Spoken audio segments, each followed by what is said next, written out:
এখন দেখবেন fresh drinking ওয়াটারের সৌজন্যে ঈদে বাড়ি ফেরা।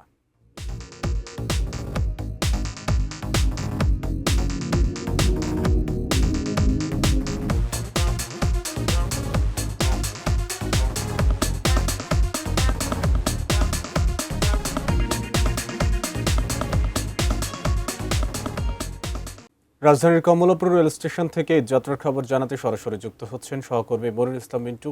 মিন্টু, এর আগে আমরা জেনেছিলাম শিডিউল বিপর্যয় হওয়ার কথা।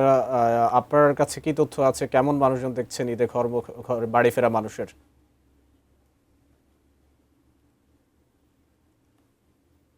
সেটি কিন্তু নেই।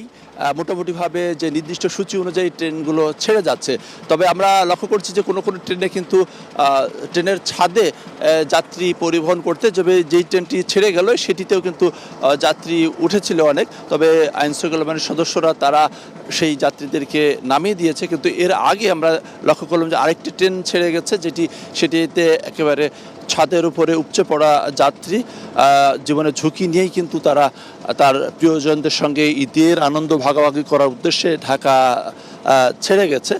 তো আমরা যদি আজকের ট্রেনের শিডিউলের কথা বলি সেক্ষেত্রে নীলসাগর এক্সপ্রেস সেটিতে কিছুটা শিডিউল বিপর্যয় রয়েছে, সেটিতে প্রায় 1.5 ঘন্টার মতো। এছাড়া কিন্তু অন্যান্য যে ট্রেনগুলো সেটি নির্দিষ্ট সময় অনুযায়ী এখন পর্যন্ত ছেড়ে যাচ্ছে।